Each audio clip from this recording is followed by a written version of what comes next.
Shalom, shalom, bien-aimés, shalom, shalom, les amoureux de Jésus-Christ. J'ai l'habitude de dire, Christ à moi, l'espérance de la gloire. J'ai l'habitude de dire, crois au Seigneur Jésus-Christ, tu seras sauvé, toi et ta famille. On n'a pas dit toi seul, mais et ta famille. Nous sommes là, devant vous, nous, c'est Tipaka TV, dans votre émission, les réalités de l'Église. Je ne cesserai de le dire, nous sommes là pour parler de Jésus. Vraiment, je vais répéter cette phrase, cette genre de parler chaque fois. Nous préparons l'Église à la rencontre du Seigneur. Nous préparons l'épouse que vous êtes à rencontrer le Seigneur de gloire qui revient bientôt. Et n'oublions pas, il a promis, je l'avais dit et je le dirai, je le répéterai encore, il reviendra comme un voleur. Mon ami, un voleur qui vient chez toi n'avertit jamais. Le Seigneur de gloire reviendra comme un voleur. Prépare-toi, prépare ton cœur et sois propre, comme la Bible déclare, nettoie tes habits, nettoie ton cœur. Nous sommes bénis de vous voir parmi nous, vous êtes nombreux, vous likez, vous partagez et vous nous envoyez vos commentaires. Nous sommes vraiment très bénis et nous savons que le travail que nous sommes en train de faire, ça touche. Nous ne jetons pas la sémence dans des mauvaises terres, des bonnes terres que vous êtes. Que le Seigneur vous bénisse, que le Seigneur vous bénisse abondamment. Et aujourd'hui, je suis grandement dans la joie. J'ai la joie, pourquoi? Parce que le Seigneur m'a fait du bien de vous présenter une très bonne personne qui va vous bénir aujourd'hui. Et la personne vient de très loin. La fois passée, j'avais reçu un homme de Dieu qui venait de Kinshasa. Et par la grâce de Dieu, aujourd'hui, je reçois un homme de Dieu qui vient de Lubumbashi, la capitale des Cobalt. Et comprenez mon émotion, c'est la joie qui me pousse à dire ça. Que Dieu vous bénisse, bien-aimés, soyez prêts et soyez connectés, vous serez bénis au nom de Jésus. Je vous présente l'homme en question qui est venu avec l'objectif de vous bénir. Soyez connectés. Papa, bonjour. Bonjour, Papa Patrick. C'est l'apôtre Gabriel Sanga. Exactement, oui, l'apôtre Gabriel Sanga. Je bénis Dieu parce que j'ai bien prononcé votre nom. Merci infiniment. Comment vous allez, papa? Je vais bien par la grâce du Seigneur et vous-même. Tout va bien, papa. Soyez les bienvenus dans notre humble demeure.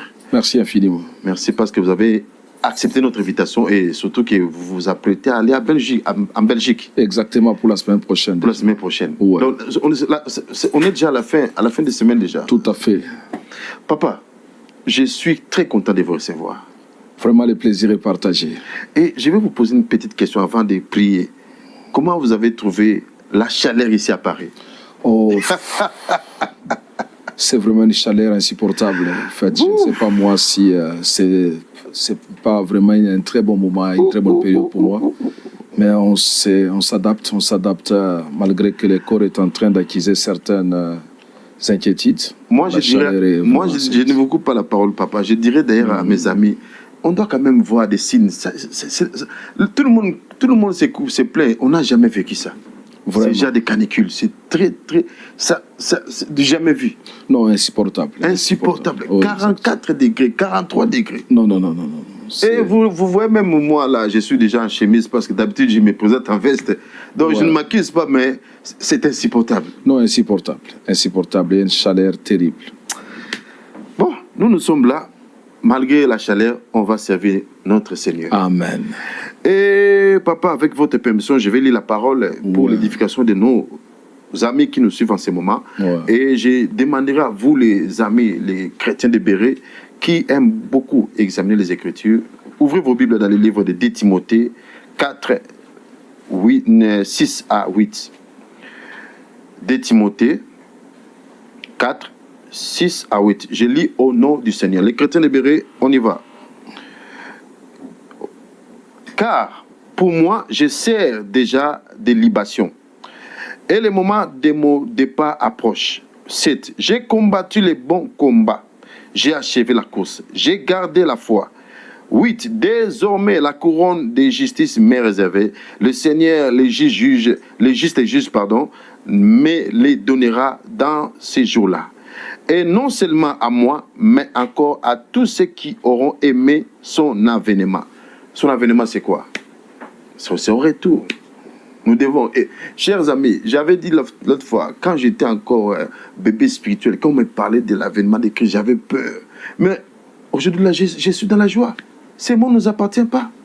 Ce monde ne nous appartient pas. Nous devons aller vivre là où lui-même il avait dit que je m'en vais vous préparer la place à la Nouvelle Jérusalem. Que le Seigneur vous bénisse. Papa, avec votre permission, vous allez ouvrir la séance avec la prière. Oui, est-ce qu'on peut incliner nos têtes en prière? Prions. Seigneur, dans les noms puissants et suprêmes de notre Seigneur et Sauveur Jésus-Christ, nous te disons infiniment merci pour ce moment merveilleux que tu viens de nous accorder justement pour partager ta parole. Nous te recommandons ce temps à ta grâce. Connecte nos téléspectateurs à cette onction, afin que cette émission touche des nations. Alléluia. Entre tes mains toutes choses, au nom de Jésus-Christ, notre Seigneur et Sauveur, nous venons ainsi de prier ainsi avec multiplication de grâces. Amen. Amen. Je remercie que l'homme de Dieu a dit que cette émission puisse toucher les nations. Amen. À l'effet de toutes les nations, mes disciples. Papa, une fois de plus, je vous mets à l'aise. Ouais. Soyez à l'aise parce que vous allez nous bénir. Exact. Malgré la chaleur, vous allez nous bénir. Amen. Papa, comment va la famille? La famille se porte à merveille. Tout le monde va très bien par la grâce du Seigneur. Amen. Et la famille chrétienne? La famille chrétienne, l'église est en bonne santé. D'ailleurs, je la salue aussi en passant. L'église, le nom de l'église, s'il vous plaît? Nous sommes les centres d'évangélisation, Action du Saint-Esprit, la grâce. Ok, ça se situe où comme ça? Nous sommes exactement en République démocratique du Congo, à Lubumbashi. Le siège social est à Lubumbashi, principalement. Gloire à Dieu. Et je dirais, comment va le pays? Oui, le pays va très bien. L'Esprit de Dieu est en train de contrôler notre très cher beau pays, la République démocratique du Congo, avec toutes ses potentialités. Nous glorifions le Seigneur pour tout ce qu'il a eu à faire pour notre cher et beau pays, la République démocratique du Congo, que nous salissons beaucoup. Wow, j'ai aimé la façon dont vous avez dit notre très cher beau pays. Vraiment. Mais la plupart des gens ne disent pas ça. D'autres, oh, le pays, on en a marre. Vendons ce pays, que chacun puisse prendre sa part et aller se débrouiller ailleurs. Vous savez, dans la vie, ce que tu acclames te réclame. Si vous avez une mauvaise vision de votre pays, vous ne mangerez jamais les meilleurs produits du pays. En fait, le pays est riche, le pays a tous ses potentiels pour pouvoir s'en sortir de lui-même. C'est un très bon pays, au fait. Un très beau pays. Soyons fiers de notre pays. Soyons fiers et prions pour les autorités établies. Amen. Prions pour eux. Ne disons pas que non, non, moi, priez pour ton autorité. Parce que demain aussi, tu seras aussi une autorité, on ne sait jamais. Oui, exact. Homme de Dieu, vous avez un père spirituel, bien sûr. Oui, j'ai un père spirituel. D'ailleurs, je les salue aussi en passant, le bishop Tchalo Kachunga, qui est en Afrique du Sud, principalement à Cape Town. Moi aussi, je le salue. Merci. Et j'anticipe en disant, Bishop, si vous avez le temps, passez à Paris, vous serez notre invité. Gloire au Seigneur. Merci beaucoup. Homme de Dieu, vous êtes là, je vous ai invité, vous avez accepté. Mais qu'est-ce que le Seigneur a mis en vous parce que vous êtes là pour une mission. Exact. De sauver même une seule personne. Ouais. Qu'est-ce que le Seigneur a mis en vous pour que nous puissions bénir nos âmes? Ouais, bon, je pense que nous allons essayer de discourir ensemble ici avec vous sur les 3 grandes batailles que l'homme doit faire face sur cette terre. Et vous venez tout à l'heure de nous lire les textes le plus dangereux des écrits. L'apôtre Paul qui est en train de remettre les tabliers sacerdotal. Il est en train de donner les instructions très sévères à son fils dans la foi, Timothée, il s'appelait. Il lui dit, pour moi, je sers déjà des libations. La libation, pour ceux qui ont eu la chance de faire des études bibliques savent, c'était la dernière offrande qu'un sacrificateur donnait à Dieu avant de céder l'établi à un autre. Il dit, pour moi, je suis en train de clore ma mission sacerdotale, mais il lui révèle 3 choses. Il dit, j'ai combattu les bons combats, j'ai achevé la course et j'ai gardé la foi. Amen. Désormais, la couronne de justice m'est réservée. Ça, c'est extraordinaire. Au fait, voilà le résumé ou la conclusion d'une vie essentielle sur terre, c'est battre pour ces trois batailles. Et nous voulons vraiment remettre l'Église sur les rails, au fait, et puis imposer un peu de la lumière aux enfants de Dieu, que si nous sommes sur cette terre, c'est pour une mission très précise, c'est de mener des combats très utiles. Nous sommes là et je dis à tous mes amis, bon appétit, nous allons bien manger. Moi-même là, j'ai faim, je vais manger la nourriture d'en haut. Homme de Dieu, nous sommes là, donnez-nous à manger. Ouais. Vous savez, en ce qui concerne les batailles, si nous pouvons essayer de parler de prime abord, les gens doivent comprendre qu'il y a 3 types de batailles sur cette terre. D'abord, en ce qui concerne le monde tout entier, il y a des batailles inutiles. Il y a tout ce que nous appelons les batailles inutiles. Ce sont les batailles qui ne nous font pas avancer. C'est-à-dire, comme quoi, par exemple, si quelqu'un dit « Papa Patrick n'est pas beau », si quelqu'un te dit que tu n'es pas beau, des batailles inutiles. C'est vraiment une bataille inutile. Oh, tu n'es pas un bon chrétien. Tu n'es pas un bon chrétien, tu ne me plais pas. Au fait, la loi de l'acceptation dit ceci, si quelqu'un ne t'accepte pas, accepte-toi toi-même. Alléluia. Parce que Dieu n'a pas commis l'erreur en te créant. Alléluia. Ce n'est pas parce que Papa Patrick ne m'accepte pas, Dieu non plus ne m'accepte pas. Non, non. Vous savez, quand Dieu m'a créé, il a dit que cela était bon. Donc, j'ai la raison de m'accepter, j'ai la raison de vivre avec les gens qui croient en moi. Tout à fait. Il y a des batailles inutiles. Les batailles inutiles, ce sont les batailles qui n'apportent rien, comme les batailles des frères de David, quand ils l'ont vu venir au champ de bataille, et puis finalement, ils ont commencé à lui dire, mais tu es un petit garçon, tu es venu faire quoi ici? Tu as laissé tes troupeaux là-bas. Tu as laissé les troupeaux de notre Père avec qui? Il y a des gens qui te combattront inutilement. En fait, en ce qui concerne les batailles inutiles, les gens avisés savent que vis-à-vis ou face à ces batailles, il faut apprendre à se taire et Dieu combattra pour vous. Amen. La deuxième type de bataille qui existe sur la terre, ce sont les batailles des amis qui s'échangent en ennemis. Il y aura un temps où certains amis ne t'accepteront pas. En fait, en ce qui concerne l'amitié, il y a des mises à jour qui doivent toujours s'effectuer tous les jours. Quelqu'un peut être un bon ami pour toi aujourd'hui, Papa Patrick, et ça change en ennemi demain. Parce qu'un vrai ami, c'est celui qui accepte ta gloire, quand bien même tu commences à lui dépasser dans la vie. Il y a des gens qui te supportent dans la souffrance, mais quand tu commences à nager dans la gloire, ils sont mécontents, il faut le fuir. Il y a des fois, l'on peut subir certains combats, on appelle ça certaines batailles des amis qui s'échangent en ennemis. Mais la bataille la plus importante, qui fera d'ailleurs l'objet de notre discours ces temps, ce sont des batailles utiles, les batailles utiles dans la vie. L'apôtre Paul dit, j'ai combattu les bons combats. Vous voyez, donc s'il parle des bons combats, ça sous-entend dire par ricochet, il y a des mauvais combats. En fait, il faudrait que les gens comprennent que sous la terre, nous ne sommes pas dans une course. Chacun doit mener une bataille par rapport à la mission et à la vocation qu'il a reçue de Dieu, vu que nous ne sommes pas sur terre pour une promenade de santé. Dieu nous attend une mission et l'apôtre Paul dit l'avènement est réel. Et il faudrait que les gens comprennent qu'après notre départ, ou soit sur cette terre, nous rendrons compte auprès du Seigneur de tout ce que nous avons eu à faire sur cette terre de vivant. Mais c'est ce que les gens oublient souvent. Exactement. Les gens pensent que nous sommes on est comme comment dirais-je, on est des pèlerins, mais on est comme des touristes. Non. Ouais. Je ne sais pas si vous comprenez ma... Oui. Il faut faire attention. D'ailleurs, j'ai toujours dit aux chrétiens, il faut faire attention.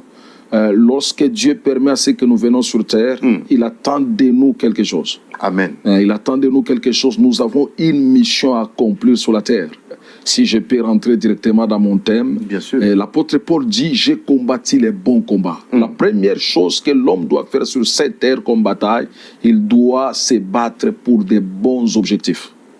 Vous voyez, je ne fais pas quelque chose pour que Papa Patrick me voie. Je fais quelque chose pour accomplir la volonté de Dieu dans ma vie sur terre. Jésus dit aux disciples, priez, dites que ta volonté soit faite sur la terre comme au ciel. En fait, le plus grand danger de la plupart des gens sur cette terre, c'est qu'ils vivent pour la célébrité et non pas pour la réussite. Il ne faut jamais être célèbre, mais il faut réussir. On peut t'acclamer, mais Dieu te coche médiocre. Le bon combat de la foi, c'est de vivre pour que vous deveniez un canal par lequel les gens trouveront la porte du salut. Le bon combat de la foi, c'est le combat que vous vous battrez pour que les membres de votre famille croient au Seigneur avant votre départ. Les bons combats que vous allez mener sur cette terre, c'est pour qu'au travers de vous, que les brebis entrent dans la bergerie du Maître. Les bons combats que vous devez mener sur cette terre, c'est que vous devez produire des bonnes œuvres de la repentance. Amen. En fait, aujourd'hui, les gens se battent pour avoir des belles voitures, ils se battent pour avoir des belles vestes, la gloire de ce monde. Oh, Papa Patrick, il y a un texte très dangereux. Il est écrit que serviras-tu à un homme de gagner le monde entier et s'il perdait son âme. En fait, il y a des gens qui se battent pour des futilités, alors que dans les royaumes de Dieu, les bons combats, c'est lorsque nous menons notre vie selon le modèle de Dieu. Et... Homme de Dieu, je ne vous coupe pas la parole. Vraiment, on doit vraiment expliciter à nos amis. Qu'est-ce qui se passe dans la vie des enfants de Dieu? Quand nous parlons, notre émission, en rappelant, je rappelle à mes amis, c'est les réalités de l'Église.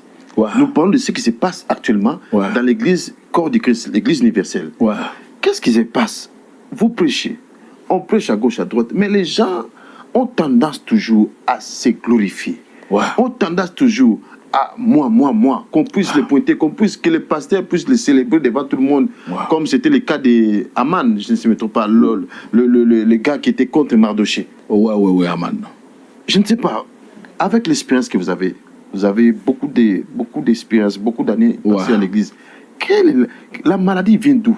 En fait, il y a un petit souci. Vous savez, l'apôtre Jacques nous avait prévenu il y a très longtemps qu'il ne se mette pas un grand nombre de gens qui doivent enseigner. En fait, les messagers aussi jouent un rôle très capital. L'église ne deviendra pas ce que tu veux, mais ce que tu es. Les gens ne produisent que ce qu'ils mangent. Homme de Dieu, ne partez pas vite, s'il vous plaît. L'église, comment? Ne deviendra pas ce que tu veux, mais ce que tu es. Donc ça, l'église, l'église suit la cadence du leader.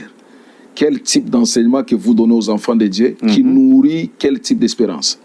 Si tous nos enseignements sont tablés que sur la prospérité matérielle, les gens penseront croire que le ciel, c'est la voiture. Les gens penseront croire que le ciel, c'est avoir un bon parfum. Les gens penseront croire que le ciel, c'est l'Europe. Vous êtes venu ici, vous avez vu même la chaleur insupportable. Je vous dis la vérité. Bon, il faudrait qu'on reprenne, qu'on remette les choses sur les rails. Il y a plus qu'une urgence. L'Église doit être réformée et les messages doivent être filtrés afin que les gens comprennent que la vie éternelle n'a rien à voir avec tout ce que nous voyons sur cette terre. Rien à voir. C'est ce qui fait qu'aujourd'hui, Papa Patrick, je vais vous dire merci d'abord de m'associer à cette commission. Moi, je suis très content parce qu'il faudrait vraiment qu'on comprenne, qu'on dise aux enfants de Dieu que nous devons mener les bons combats. La Bible dit, cherchez premièrement le royaume et la justice et les choses vous seront de nos par-dessus tout. Amen. Le problème, c'est que nous plaçons la charrie avant le bœuf au lieu de communiquer aux enfants de Dieu la vraie parole, voulais-je dire, qui les amèneront vers le chemin du paradis, mais nous commençons par étaler les histoires qui n'ont rien à voir avec... en fait, je vais vous scandaliser. Je vous en prie. Le premier millionnaire de la terre n'est pas chrétien. Si c'est juste à cause des millions qu'on croit, donc ces messieurs-là iront en enfer. En fait, on doit enlever les équivoques pour dire aux enfants de Dieu, nous ne croyons pas pour avoir des millions. Les millions sont les bénéfices de notre attachement à l'œuvre du Seigneur. Mais notre combat véritable, c'est d'avoir la place dans le royaume de Dieu. Il y a un jeune garçon dans la Bible qui m'a toujours fait du bien. Il était riche. La Bible parle d'un jeune homme riche qui est venu auprès de Jésus pour lui dire que dois-je faire pour hériter le royaume de Dieu. C'est quelque chose d'extraordinaire. Si vous voyez un jeune qui a tout, mais qui pense au royaume, il est à féliciter. Qui a l'avenir? Il a l'avenir, il a tout, il a deux véhicules, mais il est venu auprès du maître pour lui dire que dois-je faire pour hériter le royaume. En fait, le royaume, ce n'est pas ta voiture. Le royaume, ce n'est pas le nombre de biens que tu as. Le royaume, c'est autre chose. C'est lié à l'intégrité et au bon combat.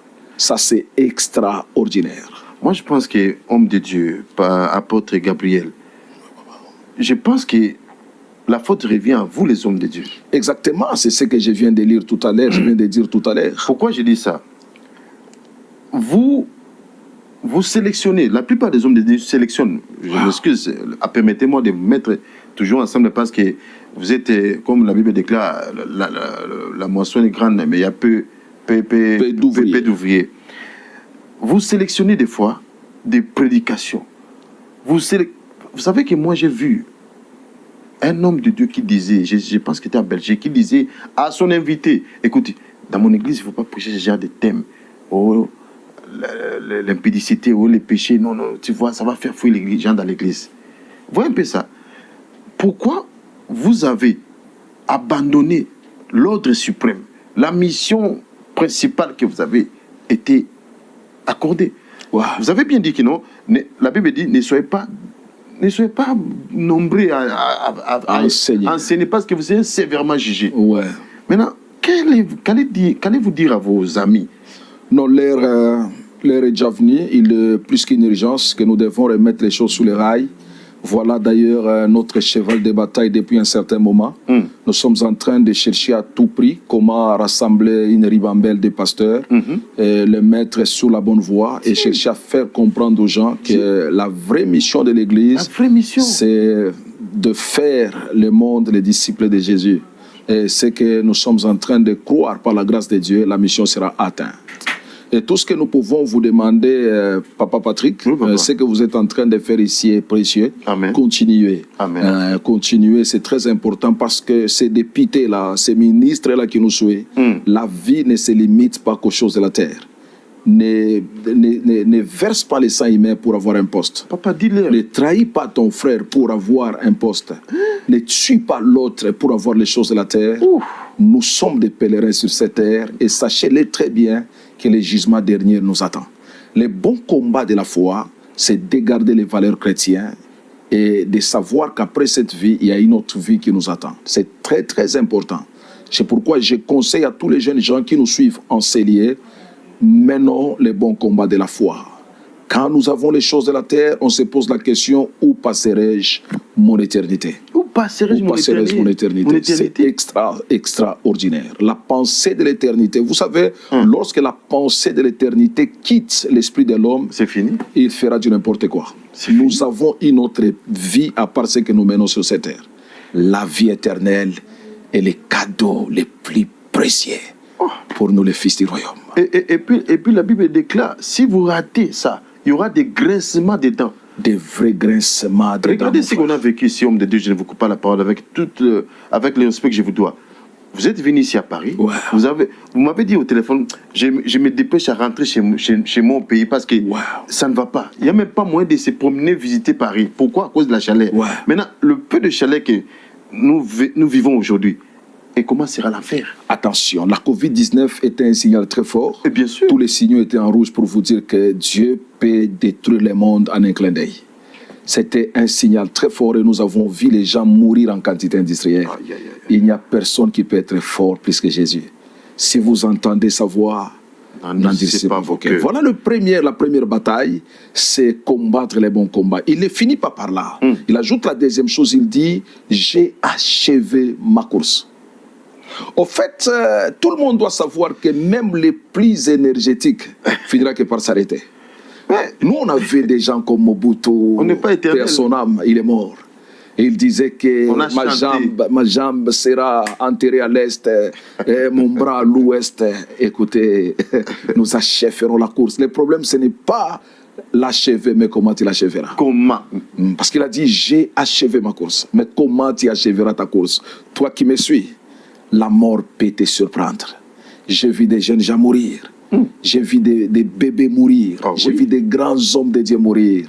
Tous les jours que Dieu te donne, prépare ton cœur. Nettoie ta vie. Arrange-toi. Parce que tu finiras que par achever ta course. Mais comment tu l'achèveras? Des grands hommes de Dieu sont morts dans des toilettes. Il y a des gens qui achèvent leur course avec des jalousies. Il y a des gens qui achèvent leur course dans la prostitution. Il y a des gens qui achèvent leur course en empoisonnant leurs frères. Il y a d'autres qui achèvent leur course, ils achèvent leur course en tuant les frères. Maintenant, pourquoi ils ont pris d'ailleurs? Je me pose la question, c'est quoi? Ou soit ce sont des espions qui sont rentrés dans l'église pour dépeupler les camps de Jésus. Oh, Jésus lui-même a dit, nous devons dépeupler les camps de l'ennemi pour les peupler chez lui. Pourquoi ça? Vous savez, mon frère, lorsque les qualités de tes questions deviennent responsables, tu es tout près du paradis. La question que vous devez vous poser chaque jour, dis-nous, dans la vie, quelle sera ma fin? En fait, j'ai un papa que j'avais croisé il y a très longtemps, quand j'étais encore à la fleur de l'âge. On les fouillait dans les quartiers. Mais il n'y a pas longtemps, je l'ai vu, sa tête courbée. Il ne pouvait pas se redresser. C'est lui qu'on fouillait. Dieu est plus puissant que ta tête. Il est plus puissant que ton cerveau. Il est plus puissant que tes millions. Le temps qu'il te donne pour arranger ta vie, faites-le. Demain sera trop tard. Trop tard. Moi, je me pose la question. Je vais regarder quelqu'un qui m'écoute, qui me regarde. Pourquoi tu as endurci ton cœur? Parce qu'il y a des gens qui disent en eux-mêmes, je me repentirai demain. Vous savez, comme Samson. Samson disait quoi? Ah, je me relèverai comme d'autres fois. Imaginez. C'est ça la procrastination. C'est ce qui se passe la chose aujourd'hui à la plus l'église. dangereuse dans la vie. Vous avez la capacité de faire quelque chose aujourd'hui, vous attendez demain. Jésus viendra comme un voleur. Il peut nous surprendre aujourd'hui. Mais s'il ne vient pas aujourd'hui, la mort peut arriver n'importe où. En fait, la mort, ce n'est pas juste question de la maladie. Tu peux seulement faire un faux pas et puis finalement... Tu peux seulement dormir. Et c'est fini, ta vie s'arrête. Tous les jours, on doit être prêt. Et j'ai toujours dit aux gens, tous les jours, pose-toi la question, s'il arriverait que Jésus-Christ arrive aujourd'hui, est-ce que j'aurai la place au paradis? Comment tu achèveras ta course? Arrête l'impudicité. Comment tu achèveras ta course? Arrête la jalousie. Comment tu achèveras ta course? Jalousie. Arrête les calomnies. Comment tu achèveras ta course? Arrête cette haine cruelle, toi. Et c'est ce qui fera que tu trouves une place dans la cité céleste, la cité des vainqueurs. Au fait, il y a quelque chose de très dangereux. Vous savez, lorsque votre mari est en voyage et que tu ne veux pas qu'il rentre, tu es une femme infidèle. Wow. Nous aimons que les maris rentrent. Homme de Dieu. Vraiment, Maï Matalala, comme nos amis de Kassia, ils disent Maï Matalala. Vous avez dit quoi? Quand le mari est en voyage, la femme ne veut pas que le mari rentre. C'est une femme infidèle. Et c'est pourquoi l'épouse dit viens, viens, viens. Mais notre joie, c'est Maranatha, qu'il vient, viens. Nous avons besoin, nous voulons sentir son odeur. Et puis, la chose qui me fait tourmenter la tête, c'est quoi? Tu refuses le mari rentrer parce que, bon, admettons que tu rates comme les 5 folles qui ont raté. C'était devenu trop tard. Il n'y a pas de repêchage. Exact. Quand on est prêt en tant qu'épouse, on veut vraiment sentir la chaleur de notre maître. Il n'y a rien d'important. J'aime l'énergie que vous dégagez. Vous nous donnez même la vie là d'entrer au ciel aujourd'hui même. Parce que la Bible dit l'église et l'épouse disent viens. Nous avons vraiment besoin de rencontrer le Seigneur un jour. Vous savez la beauté du Seigneur c'est quoi? Pourquoi on l'adore à tout moment? Parce qu'il change de face à tout moment. Aujourd'hui vous le voyez rouge, demain c'est kaki. Après orange et puis bleu. Et c'est comme ça que l'adoration ne finira jamais. Il est immaîtrisable. Jésus est grand. Il ne rate pas ses rendez-vous. Il est extraordinaire. Le conseil que je te prodigue, c'est que tu dois bien achever ta course. Amen. Pour avoir la part dans le royaume. Jésus a dit, je m'en vais vous préparer une place auprès du Maître. Notre vie sur terre est courte. Très courte. Nous devons achever la course dans le Seigneur. Et puis, ça c'est extraordinaire. Je parlais, papa. Oui, c'est ça. Donc, il faudrait toujours se poser la question, comment j'achèverai ma course?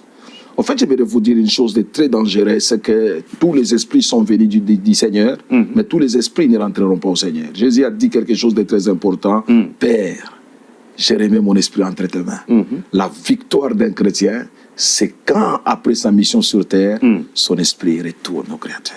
Alléluia. Ça, c'est extraordinaire. Mon esprit ne peut jamais être vagabondé par les sorciers. Papa. Mon esprit ne peut jamais être manipulé par une tante qui est au village de ma tante. Mon esprit ne peut jamais être étouffé par les sorciers. Quand je mourrai, mon esprit sera dans la poitrine d'Abraham. Pourquoi? Parce que j'ai la place. Homme de Dieu, permettez-moi de partager le micro avec vous. Tellement que vous parlez tellement très bien que je deviens de plus en plus jaloux. Je vais parler aussi ensemble avec vous. Vraiment. Que Dieu soit. Vous savez, quand les gens font des choses, moi j'appelle ça abominable, je m'excuse le terme, mais la personne est morte, prions pour son âme, pour qu'il soit, que le Seigneur puisse le pardonner, je ne sais pas ses péchés. C'est quoi ça? Ça, c'est ça même. Vous savez, la dernière guerre mondiale, ça sera la guerre des religions. Jésus-Christ n'était pas venu apporter la religion sur la terre. Il est venu sur la terre apporter l'évangile du royaume. Amen. La religion, ce sont des convictions diverses par rapport à certaines croyances humaines. C'est pourquoi il y a la religion musulmane, il y a la religion bouddhiste, il y a la religion Branham, il y a la religion... Mais le problème, nous sommes des chrétiens. Nous croyons qu'il n'y a qu'une seule voie, un seul chemin qui amène vers Jésus, un seul médiateur entre le monde et Dieu, Jésus-Christ de Nazareth, notre précieux Père. Et puis il dit, Premier combat, j'ai combattu les bons combats. La deuxième chose, j'ai achevé ma course. Amen. Et il ajoute la troisième, j'ai gardé la foi. Garder la foi, c'est la chose la plus importante sur terre. J'ai croisé des hommes sur terre, politiciens, militaires, intellectuels. Et le sondage que j'ai à faire et les études personnelles, c'est que c'est possible de garder la foi dans la faiblesse. C'est possible de garder la foi quand on n'a rien. Il faut marteler là-dessus. C'est possible de garder la foi quand on n'a pas l'argent dans la poche. C'est possible de garder la foi quand on est encore célibataire. Possible de garder la foi quand on passe nuit dans une petite maison de retraite à l'église. Mais quand on commence à toucher 300 €, 200 €, on a 1000 €, là ça devient un problème. C'est pourquoi le livre dit, quand tu mangeras et tu te rassasieras, n'oublie jamais ton Dieu qui t'a fait sortir du pays d'Égypte dans la maison des servitudes. En fait, on a prévu, parce que les plus grands dangers de l'oubli commencent quand on se rassasie. Vous voyez, et puis garder la foi, c'est pas facile. Les gens qui conduisent comment on appelle ça, le rétroviseur, les rétroviseurs. Les rétroviseurs, merci. Ouais. C'est tellement minime, hein? Ouais. Mais c'est très important. Ouais. Donc, on met ça devant toi Ouais. pour ne pas oublier là où tu viens. D'où tu viens. D'où tu viens. C'est très important. J'ai toujours prodigué les conseils aux chrétiens. Je le fais aujourd'hui. Le Seigneur me donne l'opportunité de le faire ici à Paris, en France. C'est que la plus grande chose que vous devez faire dans votre vie, c'est de garder la foi malgré la gloire. Amen. Dieu vous donnera des millions. Dieu vous élèvera. Vous mangerez tout autour des rois. N'oubliez pas l'Éternel qui vous a fait sortir du pays d'Égypte dans la maison des serviteurs. Alors que vous n'aviez rien, vous n'étiez rien, personne ne vous connaissait. Les mêmes zèles, la même énergie, le même amour que vous développiez pour Dieu, vous devez le développer jusqu'aujourd'hui. Yes. En fait, j'aimerais vous dire la vérité, le piège du diable, c'est quand il commence à monter, il va te signaler que tu ne peux pas se maintenir sans lui. Comme ce n'est pas lui qui t'a mis là où tu es, c'est Dieu qui t'a mis là où tu es, Dieu te gardera. Et il est vrai de garder la sainteté dans un milieu souillé, comme Daniel. Daniel vivait à Babylone, où il y avait la suie, mais la Bible dit Daniel se décida de ne pas s'essuyer. La vie est faite de décisions. Amen. Et le fait de ne pas prendre une décision, c'est une décision. Je ne peux pas compromettre ma foi parce que mon chef direct c'est un occultiste. Je ne peux pas compromettre ma foi parce que mon chef direct c'est un alcoolique. Je ne peux pas compromettre ma foi parce que mon chef direct c'est un païen. Je garde ma foi. Et le Dieu qui m'a placé là où je suis me gardera. D'ailleurs, il y a une promesse des fils d'alliance. Je ne vous abandonnerai point. Amen. Je ne vous délaisserai point. Je serai avec vous tous les jours jusqu'à la fin du monde. La vraie victoire, c'est quand on a tout ce que nous pouvons avoir sur la terre, mais on garde la foi. Amen. Vous savez, le monde a tendance à écrouler les valeurs. Aujourd'hui, nous avons beaucoup de choses que nous voyons insupportables. Mais dans cette turbulence où nous sommes en train de voir que le monde est en train de chercher à nous reproduire la scène de Sodome et Gomorrhe, Dieu cherche les vrais chrétiens. Jésus avait prévu, il a dit, quand je retournerai sur cette terre, trouverai-je la foi? La foi là que nous devons garder. Point d'interrogation. Est-ce qu'il trouvera la foi? Où nous voyons un congélateur plein de choses. Vous n'avez besoin de rien.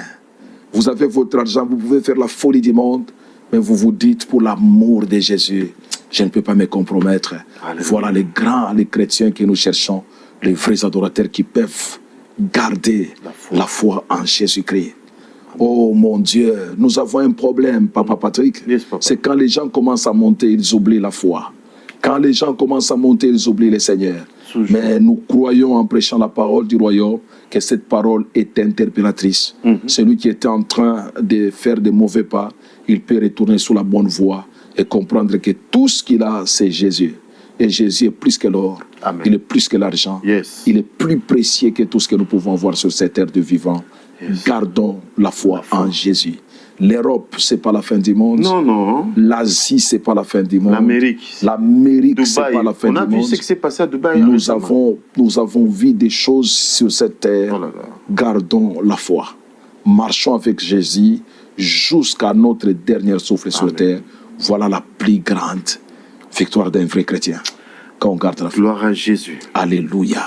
Homme de Dieu, je veux que vous puissiez marteler aussi à propos des... Vous avez bien souligné à propos des gens qui sont élevés. Dieu t'a élevé, n'oublie pas d'où tu viens. Mais il y a aussi des gens... J'avais suivi une émission, je ne sais pas si vous savez... Bravo Jésus, bravo Jésus. Voilà, la plupart des gens qui viennent là-bas, j'ai quelque chose qui tiquait ma tête, qui me tourmentait.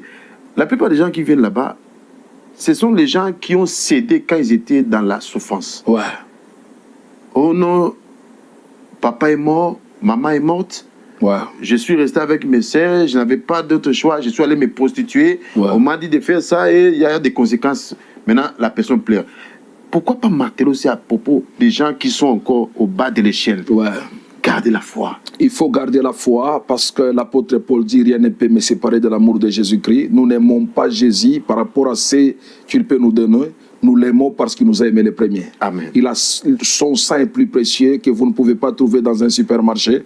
Vous ne pouvez pas trouver son sang dans une boutique d'habillement. Le sang que Jésus nous a donné pour notre salut est plus précieux que l'or, est plus précieux que les visas de Schengen, est plus précieux que tout ce que vous connaissez. Le sang de Jésus est le plus beau cadeau donné à l'humanité. Et j'aimerais vous dire la vérité, mes amis, vous qui nous suivez de partout dans le monde, c'est que les 3 dangereux symptômes qui détruisent la foi de l'homme, un, c'est l'orgueil. Vous savez, le danger de l'orgueil, c'est que tout le monde saura que vous êtes orgueilleux sauf vous-même. L'orgueil est la pilule la plus dangereuse qui a fait à ce que le diable soit précipité jusque sur terre. Et à chaque fois que l'orgueil commence à monter dans la vie de l'homme, c'est vraiment des alertes très fortes que la chute n'est pas loin de vous. À chaque fois que vous êtes en train d'activer l'orgueil, la chute est en train de mettre ses chaussures. L'orgueil marche ensemble avec la chute. Et il faut prier pour que Dieu garde votre cœur humble. David a tué Goliath. Mais la chose la plus dangereuse que David a eu à faire, c'est de prendre la tête de Goliath et commencer à se balader avec. Et c'est ce qui lui a attiré le combat. Généralement, nous produisons des grands exploits, mais la manière dont nous nous comportons, c'est qu'il faut que tout le monde voie. La foule peut te rendre fou. La foule peut te rendre fou. Chaque jour avant de dormir, tu regardes tes millions, tu regardes tes connaissances, tu regardes la gloire du monde, mets ta main droite sur ton cœur, dis Seigneur, garde mon cœur froid. Malgré la gloire. Parce que l'orgueil va commencer à te faire dire des choses qui ne tiennent pas debout. Ça, c'est la première pilule qui détruit la foi de l'homme, l'orgueil. J'ai vu des jeunes ministres qui devraient aller loin. L'orgueil de penser croire qu'il fera plus que son pasteur, les voilà au bas de l'échelle. J'ai vu des gens qui devraient être des grands ministres, mais aujourd'hui, l'orgueil n'est pas... En fait, l'orgueil divorce avec l'homme quand il le voit dans la chute. Divorce avec l'orgueil avant qu'il divorce avec toi. Il y a des choses qu'on doit arrêter avant qu'il nous arrête. La deuxième pilule qui détruit l'humanité, c'est la cupidité, l'amour extrême de l'argent. Vous ne pouvez pas servir Dieu et maman. Soit vous haïrez l'un et vous aimerez l'autre. Les gens perdent la foi à cause de l'argent. L'argent, c'est rien. On peut te donner des millions et des millions, mais personne n'a été enterré avec sa maison. On ne peut pas t'enterrer avec des millions dans ta tombe. Ça divise même des couples. Ça divise des couples et c'est pourquoi il faut éviter des hommes cupides, des femmes cupides. C'est très dangereux. C'est très dangereux. Une maman pasteur qui aime l'argent et qui pousse son mari à faire n'importe quoi, c'est moi parce qu'elle a besoin d'argent. Vous savez, c'est pourquoi j'ai toujours prodigué les conseils aux gens, c'est que il ne faut jamais se marier par précipitation. Ça c'est un. Mieux vaut se marier tard bien que tôt mal. Il faut marier une femme qui est plus intelligente que toi, une femme qui a des objectifs de vie, pas l'esprit de la courtoisie et de divertissement dans son esprit. La cupidité, la chose qui a détruit le monde. L'apôtre Paul a dit que l'argent est la racine de tout le monde. Ça, vous voyez. Donc l'argent détruit la foi. Moi, j'ai toujours béni le Seigneur. Je me contente de paix que le Seigneur me donne. Amen. Et la troisième pilule qui détruit l'humanité, c'est le sexe opposé. Si vous n'avez aucune discipline par rapport au sexe opposé, c'est que vous n'irez nulle part dans la vie. Voilà au moins ce que j'étais en train d'expliquer aux enfants de Dieu. Numéro 1, nous devons combattre les bons combats. Les combats que nous devons combattre, c'est faire vivre sur terre pour accomplir la volonté de Dieu. La deuxième chose, nous devons achever la course.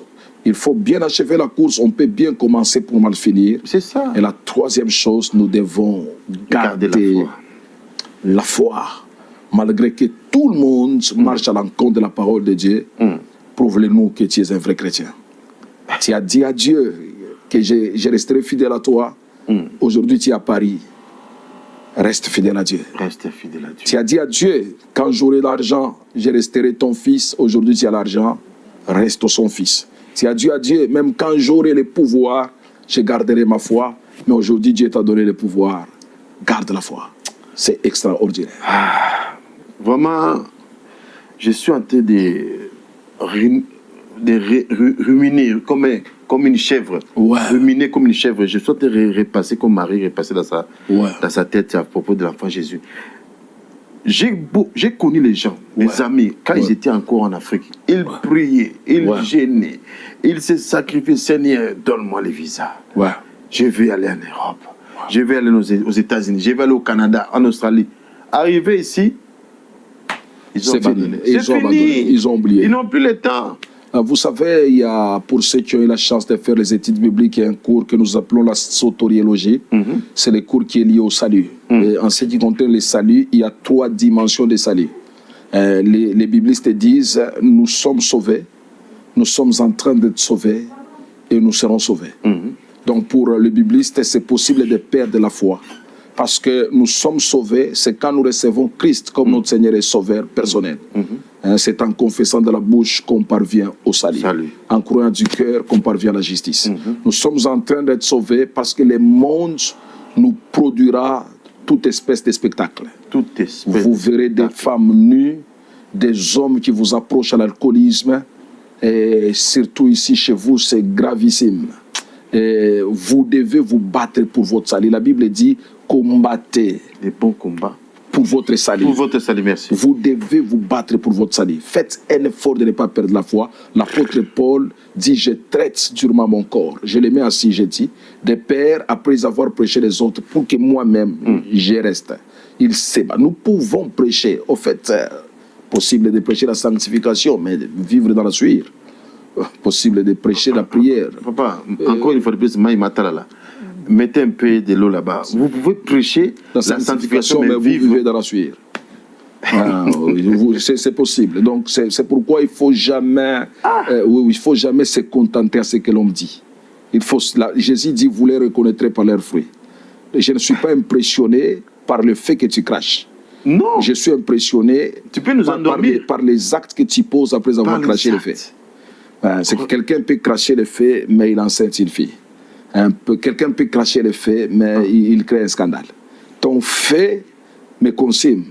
Après l'avoir craché, quand je remarque ton comportement, comment tu te comportes. Pourquoi la Bible dit, souvenez-vous de vos conducteurs, imitez leur foi. Mais avant d'imiter leur foi, regardez quelle a été leur fin. Donc le problème, ce n'est pas on vous imite. Au fait, je vais vous dire quelque chose qui va vous scandaliser, Papa Patrick. Dis-moi, papa. Ce n'est pas tout celui qui réussit qui devient un modèle pour nous. Un modèle, une référence, non. Une référence. Non, non. Nous devons savoir c'est quelle source qui t'alimente pour réussir. Parce qu'au fait, les gens pensent croire que réussir, c'est rouler carrosse, finalement réussir. Nous, les hommes de Dieu, vous, les hommes de Dieu, ne voit pas les choses comme les quand on voit, vous avez une grande église, on voit votre entourage, comment, le ceinture, tout le monde est véhiculé, on pense immédiatement. Il faut faire. C'est l'onction de la prospérité, mais il faut bien checker alors. Il faut faire attention, le Seigneur ne considère pas ce que l'homme considère. Le Seigneur considère ce qui frappe dans le cœur, mais l'homme considère ce qui frappe aux yeux. L'apparence est trompeuse, d'ailleurs c'est vous qui dites. Mais ce qui est vrai, c'est que moi je ne me contente pas au fait craché. Moi, j'aimerais d'abord voir la personne en dehors de la chair. Vous voyez, la femme sunamite a détecté la sainteté d'Élisée. Ce n'est pas parce qu'il avait déjà mis une colle pastorale. Il était en train de passer. Donc, tout le monde est saint lorsqu'il a un micro. Mais on verra votre sainteté lorsque vous êtes en cours de route, sans cravate, sans micro, et sans col pastoral. Là, on saura que réellement, c'est un saint homme de Dieu qui passe. C'est extraordinaire. Homme de Dieu, je suis vraiment béni et je suis ravi parce moi que également. Moi-même, je suis en train de... Vous savez, quand vous avez préparé. Ouais. Moi, je vais aller servir les gens au salon. Amen. Avant d'aller servir, j'ai checké les sels, ok, l'oignon, ok, la tomate, ok. Là, maintenant, les gens vont bien déguster la nourriture. Nous sommes presque à la fin. Homme de Dieu, merci pour votre présence. Nous avons notre rubrique. Nous appelons ça No Jesus, No Life. Ouais. Gagnons les âmes. Amen. Vous allez faire face à la caméra et vous allez gagner même une seule personne qui sera convertie. Parce que je sais que Dieu de grâce va vous utiliser à pousser quelqu'un à abandonner le péché. Je dis bien le péché. La mauvaise vie que la personne est en train de mener et de revenir à Jésus. Car il revient bientôt. Et la personne sera parmi nous dans la Nouvelle Jérusalem. À vous l'antenne. Voilà. Vous entendez sa voix, n'endurcissez pas votre cœur. Jésus revient bientôt, il est plus que temps où tu dois donner ta vie au Seigneur Jésus-Christ. Jésus-Christ est la vie, le chemin et la vérité. Le seul médiateur qui nous lie à Dieu, c'est Jésus-Christ. Amen. Si tu n'as jamais reçu Jésus dans ta vie, voilà le moment le plus précieux que je vais t'accorder en tant qu'un serviteur de Dieu. Lève ta main droite, fais cette prière après moi et le Seigneur t'ouvrira sa grande porte de paradis. Amen. Et les derniers jours, nous serons ensemble dans la cité céleste en train de chanter Alléluia, Alléluia, Hosanna. Répète après moi, Jésus de Nazareth, tu as versé ton sang à la croix du calvaire pour moi. Tu m'as racheté, rançonné de la mauvaise manière de vivre que j'ai hérité de mes pères. J'ouvre maintenant mon cœur. J'aimerais t'accepter dans ma vie comme le seul Seigneur et Sauveur personnel de ma vie. Par l'aide du Saint-Esprit, j'accepte de marcher conformément à ta parole et que la lumière de ton esprit conduise ma vie sur cette terre. Au nom de Jésus-Christ. Amen. Amen, amen, amen. Que Dieu vous bénisse. Un grand merci à vous, pasteur apôtre Gabriel Sanga. Un grand merci à notre Saint-Esprit qui a utilisé son serviteur et qui nous a vraiment fait du bien. Mon cœur est dans la joie parce que toi aussi tu es dans la joie.